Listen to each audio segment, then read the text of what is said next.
Midi 26 sur BFM Business. Arthur Portier est avec nous d'Agritel. Bonjour Arthur Portier. Bonjour. Vous êtes avec nous pour nous éclairer sur le déplacement d'Emmanuel Macron qui fait sa première tournée africaine depuis sa réélection. Il est au Cameroun aujourd'hui. Il va notamment être très attendu sur l'insécurité alimentaire. On le sait, une partie des pays d'Afrique de l'Ouest, mais de tout le continent aussi, sont dépendants des approvisionnements en matières premières, en céréales, directement issus d'Ukraine et de la Russie. On le sait qu'ils sont des fournisseurs particulièrement importants. Un accord a été trouvé vendredi, au grand soulagement, sans aucun doute, de la plupart de ces pays qui sont dépendants de ces deux États.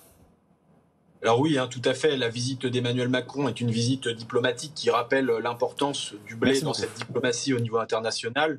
Il s'avère que pour ce qui est de l'accord signé entre l'Ukraine et les Nations Unies ou entre la Russie et les Nations Unies, ça soulage un petit peu les pays importateurs aujourd'hui au niveau du blé sur la scène internationale. Reste désormais que cet accord se vérifie dans les faits avec des flux au départ de l'Ukraine. Et il s'avère que les récents bombardements dimanche qui ont lieu sur le port d'Odessa ont déjà entamé un petit peu la confiance des opérateurs ukrainiens. Donc il y a eu des paroles qui sont plutôt jugées positives. Maintenant, il faudra répondre d'actes. Les actes, c'est aussi les prix. Aujourd'hui, les faits, il s'avère que la tonne de blé était montée à 439 €, si je ne me trompe pas, en mai dernier. Avec l'annonce de cet accord, c'est redescendu. On est, il me semble, autour de 325 € la tonne aujourd'hui. Est-ce que cela permettra d'assurer les prochains mois d'approvisionnement pour les pays les plus dépendants ? Alors, vous l'avez dit, on est monté sur des niveaux particulièrement élevés. Maintenant, lorsque l'on parle sur assez internationaux de prix, il faut raisonner en dollars la tonne. Et il s'avère qu'avec une parité, comme on le sait actuellement, qui est plutôt aux alentours des 1, automatiquement, ça a baissé un petit peu le coût des origines françaises et des origines européennes de surcroît, qui sont extrêmement demandées sur la scène internationale.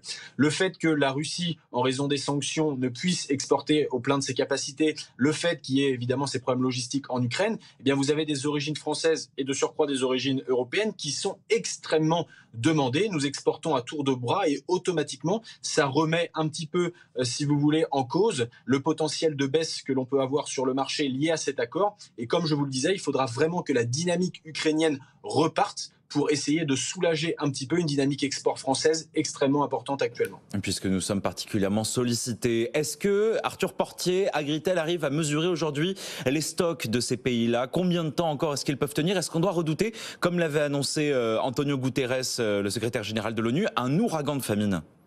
Alors, l'ouragan de famine, si les mots sont forts actuellement et devaient marquer les esprits, on a déjà quelques famines et une malnutrition dans le monde qui a explosé. On est sur des niveaux bien trop importants actuellement, donc on va déjà acter sur le fait que ce soit un problème majeur à l'heure où on se parle, que ce soit pour l'approvisionnement, donc pour aller chercher la marchandise, mais aussi, et vous l'avez rappelé, pour avoir accès à cette marchandise d'un point de vue prix, qui pour se permettre d'acheter du blé à plus de 450 $ la tonne, comme ça a été le cas. Donc ça a remis un petit peu, si vous voulez, en difficulté certains pays par leur santé financière.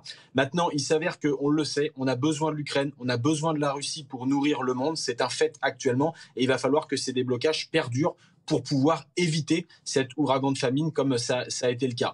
Pour ce qui est des stocks dans les différents pays, vous l'imaginez bien, ce sont des données qui sont extrêmement stratégiques. Si on a une idée sur certains pays, il reste secret pour bon nombre d'autres pays, puisque, je vous le rappelle, on est vraiment sur une donnée extrêmement sensible qui dit alimentation, dit également paix sociale et donc sécurité d'un régime politique derrière. En un mot, Arthur Portier, faudrait-il créer un OPEP du blé comme il en existe aujourd'hui pour le pétrole pour réguler la production ?